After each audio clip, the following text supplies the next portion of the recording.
Hello, teman-teman, kabar-kabar? Saya telah melakukan aktiviti iaitu pelbagai kerja, terutamanya mengecat. So, saya mengecat pagar, saya mengecat pintu, saya mengecat dek dan sebagainya. So, kerja saya ataupun aktiviti seterusnya iaitu mengecat pasu. Pasu ni dah berumur guys, dah berumur. So saya tanam bunga kertas ataupun bougainvillea. Sebenarnya ni yang suami saya yang tanam. So dah terlalu uzur, saya dengan anak saya potong. So buanglah yang dah rapuh tu. So saya ambil pasu, saya gumpul semua, besar pasu tu guys yang dulu 30 tahun yang lalu. So saya cat. So ada around 4 lah pasu tu. Kalau you all tengok tu mesti kagum ya. Sebab dari yang dah kotor semua tu, saya baik pulih dan saya cat kembali. Ikutin video saya. Tapi jangan lupa klik like, komen dan subscribe. Dan share ya guys. Tengok video saya dari mula sampai habis. Sokongan anda amatlah dihargai. Terima kasih. Jom. Agak silau sikit guys. So inilah pasu saya yang lama. So dah berumur guys. You all tengok ni. So besar. So saya nak cat dia. So supaya nampak macam baru guys. Supaya nampak macam baru. Ni lama dah. Lebih dari 30 tahun guys. Dia pindah randah 2 kali. So jom ikutin video saya mengecat ni guys. Jom. Hari ini ada hujan sikit. So telah hampir 2 bulan lebih. Panas guys. So hujan satu hari at least lah rumput tu hidup kembali. So sambilan tu memandangkan cuaca sejuk, saya mengecat. Ini lebihan cat saya yang berwarna coklat. Dia glowing, cat yang berkilau-kilau. So ini lebihan. So saya nak guna cat semua pasu saya. Saya ada 4 ni guys, 4 pasu. Nak dicat. Kalau tak cukup saya beli yang 250 ml nantilah. Tak payahlah nak beli yang 500 ataupun 1 liter ni, takut waste ya. Jom guys kita mengecat pasu ni.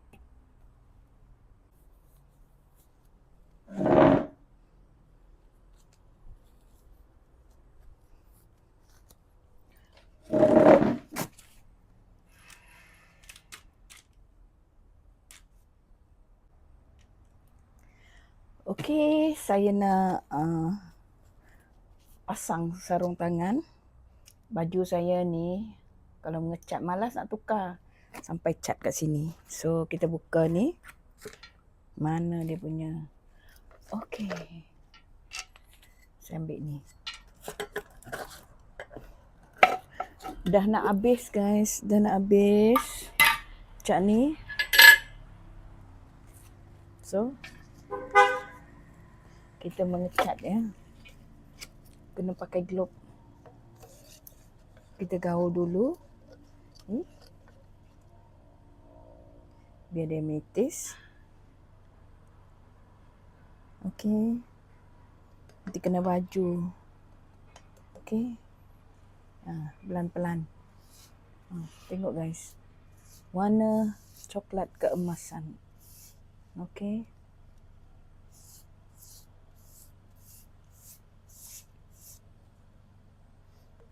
Hopefully cukup.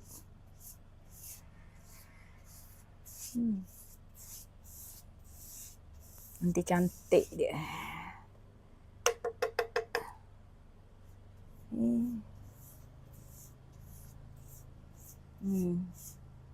Shining.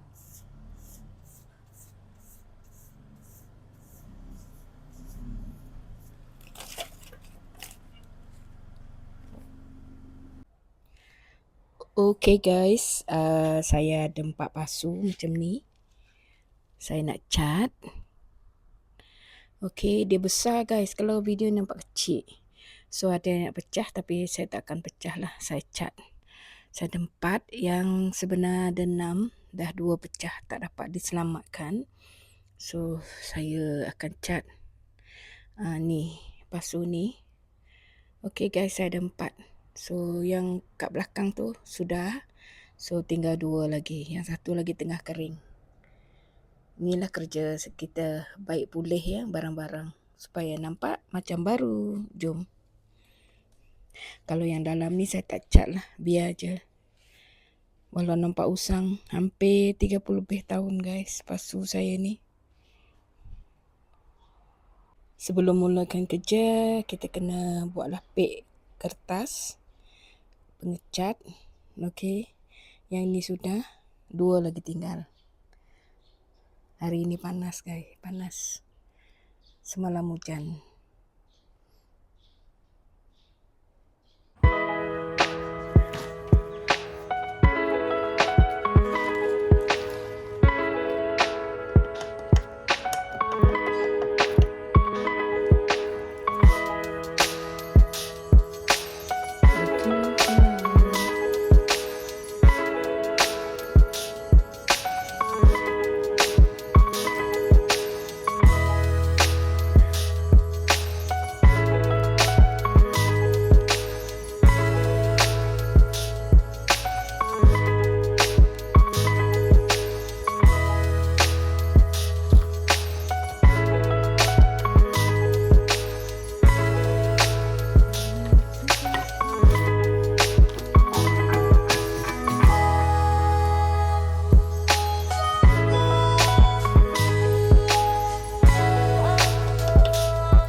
Yang dalam ni saya tak cat guys. Cuma ke tepi dengan sini. Tengok cantik dah. Inilah saya menghabiskan masa saya baik pulih benda-benda yang perlu diperbaiki atau buat cantik lagi kan. Tengok ni pasu saya. Cantik guys, macam baru. Sure my late husband suka tengok ni. Saya cat guys. Hari hujan tu. Nasi hujan. Tengok ni. Saya ada satu lagi. Saya ada 3 pasu besar tu. Hopefully cat ni dapat tak saya apa nama tu, saya boleh cat lagi another 2 pasu besar ni. Saya rasa boleh kot. Cat kat tepi ni ajalah. Sebab nanti kita letak tanah, tak guna juga nak lecak sampai ke bawah kan. Tarang. Cantik sudah pasu saya. Wow, berkilau-kilau. Ini cat yang original, bukan yang online guys. Cantik kan guys? Okay guys, ini pasu yang saya telah cat. Baru 2 lagi saya akan cat besok. So tengok guys, betapa cantik sudah di upgrade. Yang atas tu saya tak cat, cuma tepi saja. Dalam dengan atas saya tak cat. Okay, tengok macam baru. Kalau jual ni mahal sekarang guys, mau 200 ni. So saya sediakan lapik newspaper dulu sebelum saya letak dan cat. Yang ini pun saya cat. Yang ini tak ada color dulu, saya cat dia lah. Ada lebih cat tu. Tengok guys, cantik.